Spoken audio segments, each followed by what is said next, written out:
नमस्कार मेरे प्यारे दोस्तों, आप सब कैसे हैं? आई होप आप लोग अच्छे होंगे, मस्त होंगे और अपनी पढ़ाई ज़बरदस्त तरीके से कर रहे होंगे। दोस्तों हम लोग देख रहे थे Allahabad high court group C, group D stenographer का प्रैक्टिस सेट देख रहे थे, जिसके तहत हम 14 प्रैक्टिस सेट आपको करा दिए थे। कितने प्रैक्टिस सेट दोस्तों करा दिए थे? तो 14 प्रैक्टिस सेट हमारे हो चुके हैं। प्लेलिस्ट बनी है, जाके आप लोग ज़रूर एक बार देखें और देखिए रिवीजन के तौर पर आप कभी भी उसे लेट करके देख सकते हैं पूरे। इससे क्या होगा आपको पैटर्न भी पता चल जाएगा और रिकॉल भी सारी चीज़ें हो जाएँगी दोस्तों।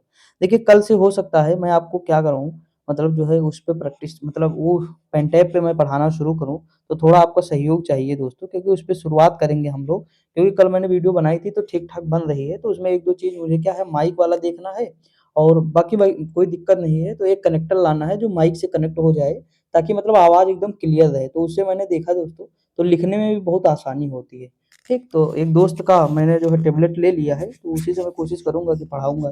तो कल से और भी क्लियर आपको मिलेंगी सारी चीज़ें। अब जब मैप हम बनाएँगे कभी विश्व का या भारत का, तो बहुत क्लियर बनाएँगे और भी जो जितनी भी चीज़ें समझानी होंगी, तो हम आराम से पेन के ज़रिए समझा सकेंगे आपको, ठीक? और कहीं भी अगर ज़्यादा दिक्कत हुई तो हम सामने भी आपके आ जाएँगे, तो वो कोई दिक्कत नहीं है, तो अब आराम से आप पढ़िएगा, बाकी कोई दिक्कत होगी तो हमें बता सकते हैं आप। तो हम लोग शुरुआत करते हैं, देखिए हम लोग जीएस देख रहे थे, हमारा ये प्रैक्टिस कल या परसों में कंप्लीट हो जाएगा, तो उसके बाद दोस्तों हम क्या करेंगे, एक नई बुक का प्रैक्टिस सेट हमारा आपको मिलेगा, 17 नंबर से लेकर 30 नंबर तक के प्रैक्टिस सेट हमारी जो है, दूसरी बुक के प्रैक्टिस सेट होंगे, जिसे आपको देखना है दोस्तों और अपना सपोर्ट बनाए रखना है। देखिए अगर हम बात करें जीएस की शुरुआत करें, तो पहला क्वेश्चन क्या दिया हुआ है कि भारत का कार्यपालिका जो प्रमुख होता है, एग्जीक्यूटिव हेड कौन होता है? तो आपने सुना होगा कि भारत का एक राष्ट्रपति होगा, आर्टिकल कौन-सा दोस्तों? 52 हो जाएगा। उस कार्यपालिका का प्रमुख होगा वो, तो आर्टिकल कौन-सा है? 53 है। पकानी, कोका, दियोदशा ये सब सुने हम जानते हैं। तो ये 53 नंबर क्या हो जाएगा? कार्यपालिका का प्रमुख या कार्यपालिका का हेड, तो यही हो जाएगा, ये ऑप्शन नंबर क्या हो जाएगा? ए हो जाएगा, राष्ट्रपति। थोड़ा और ज़ूम कर दें। अगला क्वेश्चन दिया, एक खाद्य श्रृंखला किससे शुरू होती है दोस्तों? तो देखिए एक खाद्य श्रृंखला जो शुरू होती है, अगर आप कॉमन सेंस लगाएँगे, तो इसमें देखिए चारों में से कौन-सा ऑप्शन चूज़ करेंगे? देखिए प्रकाश संश्लेषण अगर नहीं होगा, तो खाद्य श्रृंखला की कोई कल्पना कर सकता है?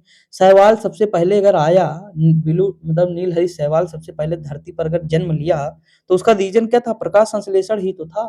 खाद्य श्रृंखला हमारी वहीं से तो शुरू हुई। तो ऑप्शन नंबर क्या हो जाएगा? बी हो जाएगा दोस्त। समझ में आया? आगे बढ़ जाएँ। अगला क्वेश्चन दिया है द्विलिंगी पुष्पों में जब जायांग पुमंग से पहले परिपक्व हो जाता है, तब इसे क्या कहते हैं दोस्तों? तो इसे प्रोटोगायनी कहते हैं। क्या कहते हैं? प्रोटोगायनी। ऑप्शन नंबर बी हो जाएगा। अगला क्वेश्चन है ऐसी तकनीकी जिसमें पौधों को मृदा के बिना पोषक विलयन में उगाया जाता है। यानी यहाँ पानी की ज़रूरत ही सॉरी मिट्टी की ज़रूरत ही नहीं होती है, तो हवा में पौधा उगेगा, तो इसे हाइड्रोपोनिक्स कहते हैं। क्या कहते हैं? हाइड्रोपोनिक्स कहते हैं। यहाँ देखिए एक क्वेश्चन और आपको नज़र आएगा, क्या लिखा एक्वाकल्चर ये भी पूछा गया है। तो एक्वा मतलब होता है वाटर या जल। तो जो जल में खेती होती है ना उसे कहते हैं एक्वाकल्चर। समझ में आया कि नहीं? आगे बढ़ जाएँ दोस्तों। अगला क्वेश्चन है आहार नाल में गति या पेशी संकुचन कहलाती है। तो ये कहलाती है पेरिस्टेल्सिस। क्या कहलाती है? पेरिस्टेल्सिस। ऑप्शन नंबर क्या हो जाएगा? तो सी हो जाएगा दोस्त। अगला क्वेश्चन दिया है कि रक्त में एडीएच हार्मोन की कमी हो जाए तो इससे क्या होता है? तो मूत्र की मात्रा बढ़ जाती है। ऑप्शन नंबर क्या हो जाएगा? ए हो जाएगा दोस्तों। अगला है कि खतरे के समय छिपकली अपनी पूँछ छोड़कर शत्रु से अपनी जान बचा लेती है। यानी अपनी पूँछ देखे होंगे छिपकली कहते हैं कट जाती है। कटती नहीं एक्चुअली वो अपनी पूँछ छोड़ देती है दोस्तों और वो शत्रु से बचा लेती है अपनी जान को। तो यह प्रक्रिया कहलाती है स्वांगोच्छेदन। क्या कहलाती है? स्वांगोच्छेदन कहलाती है। ऑप्शन नंबर क्या हो जाएगा? ए हो जाएगा। समझ में आया दोस्त? आगे बढ़ जाएँ। अगला क्वेश्चन देखते हैं। अगला है कि फेरोमोन क्या है? फेरोमोन क्या है? आपको पता है कि बायोलॉजी से क्वेश्चन जो है आएँगे, तो ये मतलब प्रैक्टिस सेट वाले इतने कलाकार हैं कि बायोलॉजी से ही सबसे ज़्यादा क्वेश्चन डाल दिए। देखो 34 नंबर तक हम पहुँचने वाले हैं, सब बायोलॉजी के क्वेश्चन, ठीक? लेकिन हमें तो करना है, छोड़ना है नहीं, कोई दिक्कत नहीं। तो इसका फेरोमोन का क्या हो जाएगा दोस्तों? देखिए पेन थोड़ा बहुत ज़्यादा मोटा हो गया है, मैं पतला करूँ थोड़ा और कलर भी वही ठीक है। देखिए फेरोमोन का क्या हो जाएगा? तो ये हो जाएगा जंतुओं के बीच संचार का माध्यम हो जाएगा, ठीक? ऑप्शन नंबर क्या हो जाएगा? बी हो जाएगा। जब हम पेन से कल से लिखना शुरू करेंगे ना पेन टैब, तो दोस्तों बहुत स्मूथली लिखिएगा और बहुत बेहतरीन तरीके से सारी चीज़ें आपको नज़र आएँगी, ठीक? फीलिंग देंगे हम अच्छी वाली आपको, कोई दिक्कत की बात नहीं, बस थोड़ा सपोर्ट करना पड़ेगा आपको। देखिए लिखा पहला सफल हृदय प्रत्यारोपण किया गया, तो देखिए हृदय प्रत्यारोपण जो पहला किए थे बर्नाल का अगर नाम आप सुने होंगे, थोड़ा पढ़ रहे होंगे अगर साल 2 साल से, तो वो क्या हो जाएँगे? CN Bernard. ऑप्शन नंबर क्या हो जाएगा? बी हो जाएगा। अगला क्वेश्चन है किस यंत्र की सहायता से एसी धारा को डीसी में परिवर्तित करते हैं? तो एसी को डीसी में दोस्तों जानते हो कौन परिवर्तित करता है? रेक्टिफायर करता है। कौन करता है? रेक्टिफायर। ऑप्शन नंबर क्या हो जाएगा? डी हो जाएगा। दोस्तों मान गया यार प्रैक्टिस सेट वाले को भी। बताओ कितना क्वेश्चन केवल जो है बायोलॉजी से रख दिया है। देखा है ऊष्मागतिकी का प्रथम नियम स्पष्ट करता है, तो ये ऊर्जा संरक्षण से संबंधित नियम है। ऑप्शन नंबर इसका क्या हो जाएगा? बी हो जाएगा। ठीक दोस्तों, अगला क्वेश्चन दिया है कि ऊष्मा स्थानांतरण की तीव्रतम विधि दोस्तों कौन सी है? तो ये विकिरण है। क्या है? विकिरण है। देखिए एक होता है चालन, एक होता है संवहन, एक होता है विकिरण। मैं आपको तीनों ये कॉन्सेप्ट समझा दे रहा हूँ, ध्यान से सुनिए। मान लीजिए मैं आपके घर गया, जब मैं आपके घर पे गया तो आप कहेंगे चाय बना दे। मैंने कहा हाँ यार बनाना तो चाहिए। तो आप लोग मतलब आपके घर में जो होंगी मम्मी-वम्मी वो क्या करेंगी चाय के लिए रखेंगे मान लीजिए बर्तन, ये भगोना है मान लो और यहाँ पानी-वानी भरा हुआ है। क्या है? पानी भरा हुआ है। देखिए जो मैं समझा रहा हूँ उसे समझिएगा, कभी भूलेंगे नहीं जीवन में। ये पानी भरा हुआ है। यहाँ हम क्या करेंगे गैस को जला दिए, अब नीचे से हमारी लौ निकल रही है। क्या है? ये लौ जो है जल रही है। ठीक? अब देखिए दोस्तों यहाँ लौ जलेगी तो भगोना का जो ये कण होगा सबसे पहले मतलब जो है गर्म होगा ये वाला। फिर देखिए मैं पेन थोड़ा चेंज कर लूँ तब समझाने में मजा आए। देखिए यहाँ सबसे पहले गर्म होगा, फिर ये कण, फिर इससे से एक दूसरे से जो है ये जुड़ते चले जाएंगे। तो आप देखेंगे पहले ये चारों तरफ गर्म हो जाएगा। होगा? बताइए होगा कि नहीं दोस्तों? हो जाएगा ना? तो ये क्या कहलाएगा? चालन कहलाएगा। मतलब एक का गर्म हुआ, उससे दूसरा टच हुआ, फिर तीसरा, चौथा, पाँचवाँ, इस तरह करते-करते पूरा भगोना देखेंगे आप गर्म हो जाएगा। क्या कहलाया? चालन। समझ में आया? अब देखिए, संवहन क्या होता है दोस्तों? संवहन वही होता है कि सबसे पहले यहाँ का जल गर्म हुआ, ये जल गर्म होकर ऊपर उठेगा और ऊपर वाला ठंडा जल नीचे आएगा। फिर ये ऊपर उठ भाई कैसे आपको बताते हैं कि मतलब जब कहीं की मिट्टी मतलब या कहीं का क्षेत्र गर्म होता है तो वहाँ की जो हवाएँ होती हैं मतलब गर्म हवाएँ ऊपर उठती है, ठंडी उनको भरने आ जाती है। तो यहाँ का पानी गर्म हुआ तो ऊपर उठना शुरू हुआ और ये ठंडा पानी नीचे।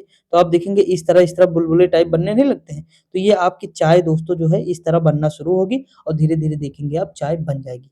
यानी पहले भगोने का पूरा मतलब ठोस का गर्म हुआ सिस्टम, पहले ठोस वाला पूरा गर्म हुआ तब चालन कह देंगे और फिर उसके बाद लिक्विड का ऊपर नीचे होते हुए वो संवहन हमारा हो जाएगा। ठीक? विकिरण क्या होगा? थोड़ी देर मान लीजिए बातें करने लगे, बढ़िया-बढ़िया बातें हो रही थी हम लोगों की और सब लोग बात कर रहे थे और उतने में चाय रखी हुई थी, चाय हो गई पूरी तरह ठंडी। तो ठंडी कैसे हो गई? विकिरण के द्वारा दोस्तों। इसमें मान लीजिए ये सॉरी ये मान लीजिए भगोना है, ये भगोना ही बनाए हैं, इसमें भगोना बनाए हैं। अब इसमें विकिरण क्या है? ऊष्मा निकलती है, ऊष्मा ऊपर निकलती चली गई, निकलती चली गई, निकलती चली गई और ये धीरे-धीरे क्या हो जाएगा? ऊष्मा जब निकल जाएगी पूरी इसकी तो सीधी-सी बात चाय ठंडी हो जाएगी। समझ में आया? आ गया होगा ना? चलो ठीक है। तो ये हो जाएगा, क्या हो जाएगा? स्थानांतरण का कह रहा है ना तो तीव्रतम विकिरण ही है। इसी के द्वारा सबसे जल्दी मतलब वो हो जाता है। अगला शरीर का तापक्रम ज्ञात करने के लिए किस तापमापी का प्रयोग किया जाता है? तो ये द्रव्य तापमापी का प्रयोग किया जाता है। ऑप्शन नंबर ए हो जाएगा। अगला है भारत का सबसे दक्षिणी छोर कौन-सा है? देखिए दोस्तों, इसमें कहीं पे ये नहीं लिखा है कि मुख्य बिंदु कौन-सा है या मुख्य दक्षिणी छोर कौन-सा है। अगर इसमें मुख्य लगा होता तो हम कन्याकुमारी लगाते। क्या लगाते? कन्याकुमारी लगा देते। लेकिन मुख्य नहीं लगा है तो हम इंदिरा पॉइंट लगा देंगे। अब हम चारों के बारे में देखते हैं। उत्तरी बिंदु अगर दिया है ऑप्शन में तो क्या लगाएँगे? इंदिरा कौल। अगर सबसे पश्चिमी दिया है तो गुहार मोती गुजरात में और अरुणाचल प्रदेश का किविथु है सबसे पूर्वी जिला सॉरी पूर्वी क्षेत्र है, ठीक? किविथु। अगला दिया है भारत में जहांगीर का शासनकाल क्या था? दोस्तों बताने की ज़रूरत नहीं है। ये 1605 से जब अकबर की डेथ हो जाती है उसके बाद ये बनते हैं और 27 तक रहते हैं, ठीक? फिर 27 से फिर शाहजहाँ आते हैं, शाहजहाँ के बाद औरंगज़ेब होते हैं। अगर हम बात करें वनस्पति घी बनाया जाता है तो तेल का हाइड्रोजनीकरण के द्वारा। ऑप्शन नंबर क्या हो जाएगा? ए हो जाएगा।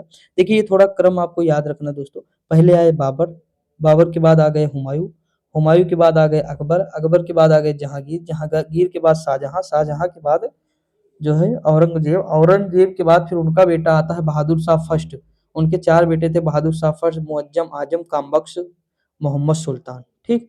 तो ये तो उसमें से जो है बहादुर शाह बनते हैं यानी मुअज्जम बनते हैं। बहादुर शाह मतलब मुअज्जम ही बहादुर शाह हैं दोस्तों, बहादुर शाह फर्स्ट।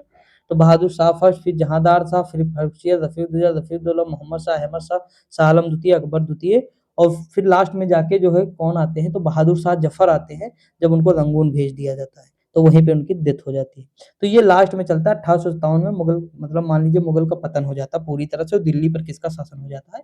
तो अंग्रेजों को हो जाता है। तो ये थोड़ा मोटा-मोटा आप याद रखेंगे। यहाँ से क्वेश्चन क्या होता है, कभी क्रम लगाने को आ जाता है कि ऊपर से नीचे लगाइएगा। मैंने तो कई बार देखे हैं दोस्तों, कम से कम 10-12 बार तो पूछा ही होगा अलग-अलग।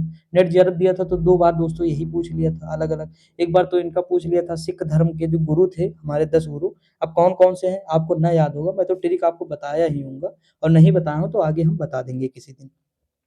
तो ये सब याद करना पड़ता है आपको ना, थोड़ा मेहनत करोगे दोस्तों तो ज़्यादा बेटर होगा। तो ये वनस्पति वाला मैं बता दिया आपको। अगला है कि आधुनिक हिंदी साहित्य का पिता किसे माना जाता है? तो ये भारतेंदु हरिश्चंद्र जी को आधुनिक हिंदी साहित्य का पिता माना जाता है। अगला क्वेश्चन, उत्तर प्रदेश का प्रमुख लोकगीत क्या है? तो ये बिरहा है दोस्तों। ये पूर्वी उत्तर प्रदेश में या पूर्वांचल क्षेत्र में जो है गाया जाता है क्या? बिरहा। ठीक, याद रखेंगे, कोई दिक्कत है नहीं है। अब देखिए 2 नृत्य मैं बता रहा हूँ, ध्यान से देखिए। एक कार्तिक हो जाएगा, नृत्य की मैं बात कर रहा हूँ, कार्तिक और रहुला, ये आप सुने हैं कि नहीं दोस्तों? ये बुंदेलखंड के हैं। कैसे याद करेंगे? देखिए कार्तिक और राहुल मेरे 2 दोस्त थे, कार्तिक थे, राहुल थे और इनके हौसले क्या थे? बुलंद थे दोस्तों। इन दोनों के हौसले क्या थे? बुलंद थे। बुलंद से बुंदेलखंड और कार्तिक और राहुला हो ही जाएगा। अगला क्वेश्चन है कि राष्ट्रीय मतदाता दिवस मनाया जाता है तो 22 जनवरी को मनाया जाता है। ऑप्शन नंबर क्या हो जाएगा? बी हो जाएगा। अगला क्वेश्चन दिया है कि भारत में पंचायती राज की त्रिस्तरीय व्यवस्था का अनुमोदन किस समिति के द्वारा किया गया? यानी उसे प्रस्ताव किसने रखा? तो ये बलवंत राय मेहता समिति हो जाएगा। संबंधित सारी समितियां हैं दोस्तों। देखिए बी, ए, जी, बलवंत राय मेहता समिति, अशोक मेहता समिति, जीवीके रॉय समिति, ये सारी हैं समितियां। हनुमंत राय भी हैं दोस्तों। समझ में आया कि नहीं? तो ये सब याद रखना, लेकिन अनुमोदन पूछ लिया तो हम यही लगा देंगे, बलवंत राय मेहता समिति। देखा भारतीय संविधान के किस अनुच्छेद में चुनाव का उल्लेख है? तो आर्टिकल याद करने की जरूरत नहीं, ये हमेशा रटा रहना चाहिए आपको। आर्टिकल जो है 324 हो जाएगा। अगला क्वेश्चन दिया है कि चिल्का झील, अभी अगर आप यूपी स्पेशल देखे होंगे और सॉरी वो देखे होंगे मतलब ज्योग्राफी देखे होंगे तो उसमें इसमें कम से कम 2-3 मिनट हम लिए हैं आपको ये सब बताने में। किस भारत की सबसे बड़ी मीठे पानी की झील उलर झील है, जो मतलब क्या है, गोखुर झील है झेलम की। मतलब झेलम जो झील थी पहले बहती थी तो उसी के गोखुर से बनी हुई झील है। ठीक, अगर पूछे कि भारत की सबसे बड़ी अंतःस्थलीय खारे पानी की झील, अंतःस्थलीय पूछ ले तो मतलब जो उसके है भारत के अंदर है यानी इंडिया में, तो वो राजस्थान की सांभर झील हो जाएगी। और ये चिल्का कहाँ है? तो उड़ीसा में है। तो ये सारी चीजें मैंने आपको बताया, नलवाना पक्षी अभयारण्य है इसी में है दोस्तों, चिल्का झील में। तो ये सारी चीजें मैंने आपको डिस्कस कर दी थी, लेकिन फिर भी देख लिया करिए आप लोग। लिखा हुआ नदी कौन सी है जिसका उद्गम भारत में नहीं हुआ? मैंने आपको बताया था, अगर सतलज मिल जाए कहीं पे, ठीक, सिंधु मिल जाए, ब्रह्मपुत्रा मिल जाए, इन 3 नदियों को मतलब जो है अगर मिल जाए तो इनका उद्गम कहाँ है? भारत से बाहर हुआ है दोस्तों। तिब्बत वाला एरिया था, यानी अब चाइना में हो गया है, तो ये सतलज हो जाएगा इसमें, ठीक। इनका उद्गम भारत में नहीं हुआ, बाकी सबका हुआ है। अगला क्वेश्चन दिया है कि सितंबर 2018 में प्रधानमंत्री श्री नरेंद्र मोदी ने प्रधानमंत्री जन आरोग्य योजना का शुभारंभ कहाँ से किया? देखिए करंट का क्वेश्चन नहीं है, लेकिन दोस्तों करंट से भी ज़्यादा इम्पोर्टेंट ये है, समझ में आया कि नहीं? क्योंकि इससे लाभ भी बहुत लोगों का हुआ, तो ये झारखंड रांची से जो है ये शुरू किए हैं। देखिए मैं एक क्वेश्चन आपको देता हूँ कि आपको सोचना है, जितनी भी योजनाएँ लागू होती हैं, आप देखेंगे ज़्यादातर योजनाएँ कहीं मतलब ऐसे क्षेत्र, कोई जनजातीय क्षेत्र होगा वहाँ से या कोई पिछड़ा होगा वहाँ से, आपको मैक्सिमम राज्य जैसे मध्य प्रदेश का कहीं कोई क्षेत्र होगा, उड़ीसा का, छत्तीसगढ़ का, झारखंड का, मतलब एक ऐसा क्षेत्र होगा जहाँ कोई ना कोई पिछड़ा हो दोस्तों, कोई पिछड़ा एरिया होगा या मतलब ऐसा राज्य चुनेंगे या वैसा मतलब जिला चुनेंगे जहाँ मतलब थोड़ा पिछड़ापन आपको नज़र आएगा, आर्थिक रूप से, सामाजिक रूप से, कैसे भी करके, राजनीतिक रूप से, तो वहाँ ये योजनाएँ लागू हो की जाती हैं। इसके पीछे रीज़न क्या है ये ढूँढिएगा आप लोग। कभी सोचा है ये सब देखना, अगल-बगल की योजनाएँ देखना, कभी दिल्ली से आप सुने हैं कि कोई मतलब जो है लागू हो गई पानीपत हरियाणा में, या मतलब कोई ऐसा शहर जो बहुत ज़्यादा डेवलप है, आपने सुना लखनऊ से कोई योजना बहुत तगड़ी लागू हो गई? बहुत रेयर सुन लिए होंगे तो सुन लिए होंगे। नहीं आपको कहीं बलिया नज़र आएगा, कहीं महोबा नज़र आएगा, मतलब कुछ इस तरह के एरिया आपको नज़र आएँगे, आप थोड़ा विचार करिएगा। देखिए अगला क्वेश्चन है, सितंबर 2018 में किस राज्य में एक बाँध का नाम अटल सागर बाँध रखा गया? तो एमपी का रखा गया। तो यहाँ पे दोस्तों आपको याद रखना है एमपी का, ठीक? तो बाँध से मैं 1-2 और बता देता हूँ, माता टीला बाँध बेतवा नदी पर बना है, मोस्ट इम्पोर्टेंट है, ठीक? माता टीला बाँध कहाँ है? बेतवा नदी पर है। परीक्षा बाँध कहाँ है? तो परीक्षा बाँध भी कहाँ है? बेतवा नदी पर है, ठीक? अब देखिए माता, बेटवा, बेटवा से बेतवा, माता से माता, माता का बेटवा जो है परीक्षा देगा, परीक्षा बाँध हो जाएगा, तो ये सब याद कर सकते हैं। अब देखिए दोस्तों इंग्लिश मैं पढ़ा ना पाऊँगा यार, मैं बहुत फिर आप विश्वास उठ जाएगा आपका ना मुझसे, तो ये मैं चाहता नहीं हूँ, इसलिए मैं इंग्लिश नहीं बताऊँगा, इंग्लिश आप ज़रूर देख लीजिएगा दोस्तों। देखिए हाँ, चलो ये बता दे रहा हूँ, फिल इन द ब्लैंक्स बता दे रहा हूँ, ठीक? 5 क्वेश्चन हैं, ये बता दे रहा हूँ। देखिए 2-2 पैसेज ही दिए हुए हैं, इससे कोई मतलब नहीं, ये इंग्लिश आपके लिए अच्छी भी नहीं, 5 कहाँ आएँगे आप खुद ही बताइए। ये सब ऐसे पूछेगा? नहीं पूछेगा, लेकिन वो मतलब अपने हिसाब से बना दिए। चलो मैं ये बता दे रहा हूँ फिल इन द ब्लैंक्स, ठीक? देखिए यहाँ पे अगर हम बात करें तो इसका क्वेश्चन दिया है कि throw a stone the fires dog. तो देखिए थ्रो अ स्टोन, तो इसमें क्या हो जाएगा? थ्रो एट द, ये हो जाएगा। अगला दिया है, क्वेश्चन दिया is not learning superior to होता है, इन्फीरियर टू, सुपीरियर टू, ये हो जाएगा ऑप्शन नंबर ए हो जाएगा। A group of agitators the mob to break down the vice chancellor's door. तो ये क्या हो जाएगा दोस्तों? ये हो जाएगा हमारा इंसाइटेड। ऑप्शन नंबर क्या हो जाएगा? डी हो जाएगा। अगला है turn turn the lights before you go to bed. तो ये क्या हो जाएगा? देखिए यहाँ लाइट क्या करना, ऑफ करना है, सीधी सी बात। Turn the lights off before, मतलब जो है लाइट को ऑफ करना है बेड पे जाने से पहले। ऑप्शन नंबर क्या हो जाएगा? बी। अगला दिया there is no evidence to support your essential. अब देखिए यहाँ पे क्या होगा बीच में, there is no factual factual evidence to support your assertion, ठीक? अब देखिए हिंदी देख लेते हैं। लिखा है पाली किस धर्म की भाषा है? तो बौद्ध धर्म की है, बताने की जरूरत नहीं है। अगला है कमायनी किसकी जो है मोस्ट इंपॉर्टेंट है, किसकी जो है कृति है दोस्तों, किसके द्वारा लिखी गई है?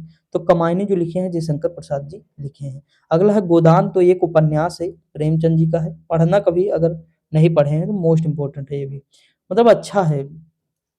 अगला है कि हिंदी नवजागरण के अग्रदूत कौन कहलाते हैं दोस्तों? तो ये कहलाते हैं भारतेंद्र हरिश्चंद्र जी। अगला है संयुक्त व्यंजन दोस्तों, इसमें कौन है? तो ये है, क्या है? छा, क्षत्रिय वाला, ठीक? समझा कि नहीं? अगला क्वेश्चन दिया है कि देखिए बना कैसे है, तो आधा का प्लस कैसे बना है? सा से बना है, ठीक? क्षत्रिय। अगला क्वेश्चन दिया है कि पूरब दिशा किसका रूप है? तो देखिए पूरब क्या है? ओनली वन है ना, तो ये व्यक्तिवाचक हो जाएगा। ऑप्शन नंबर क्या हो जाएगा? सी हो जाएगा। लेकिन दिशा केवल पूछता, अगर दिशा केवल पूछता तो जातिवाचक हो जाता, क्योंकि दिशाएं तो कई है ना। अभ्यर्थी में कौन सी संधि है? तो अभिधन अर्थी, अभ्यर्थी हो जाएगा। अभिधन अर्थी, अभ्यर्थी। तो ये आधा लगा है ना, तो जिसमें दोस्तों आधा लगा होता है ना, याद रखेंगे ये संधि के तहत आ जाएगा। अगला क्वेश्चन है सत्यार्थी, तो सत्य धन अर्थी होगा, क्या होगा? सत्य धन अर्थी। ऑप्शन नंबर क्या हो जाएगा? बी हो जाएगा। अगला क्वेश्चन दिया है कि सूर्योदय में समास बताइए। सूर्योदय यानी सूर्य का उदय, सूर्योदय। ऑप्शन नंबर डी हो जाए तत्पुरुष समास। चतुर्वेद में समास बताइए।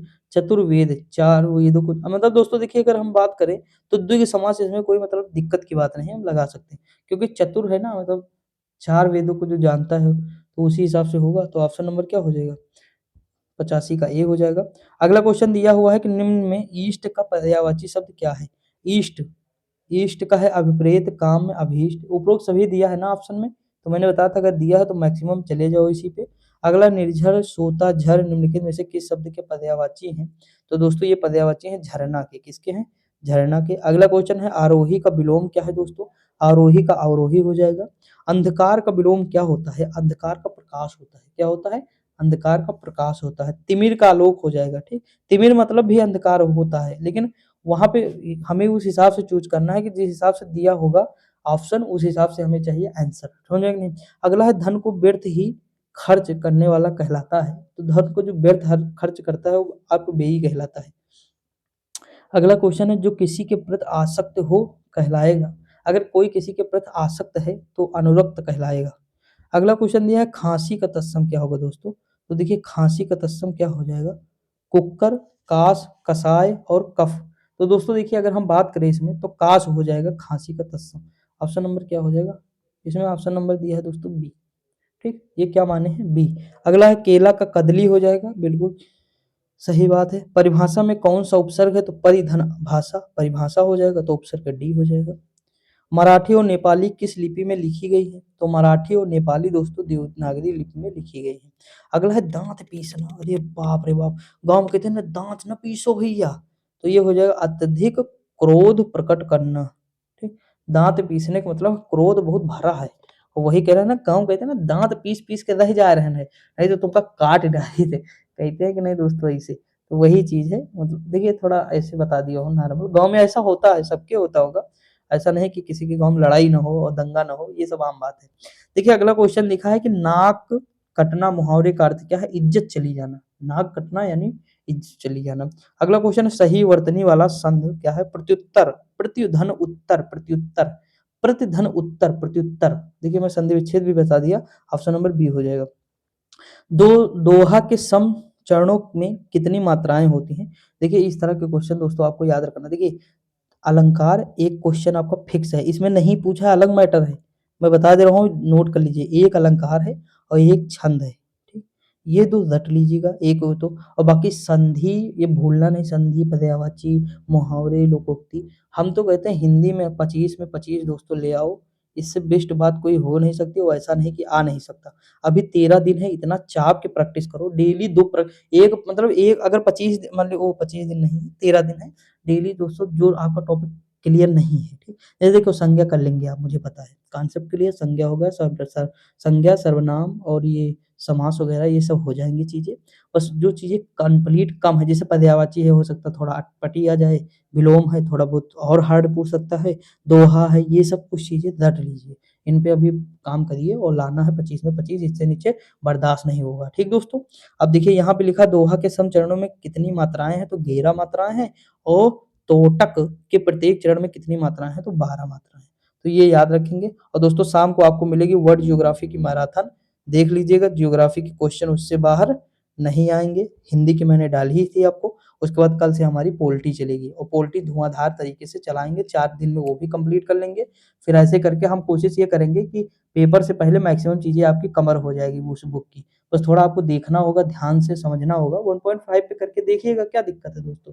ठीक, तो पढ़ते रहिए, मस्त रहिए, खुश रहिए, मिलते हैं अगली वीडियो में, और तब तक के लिए जय हिंद।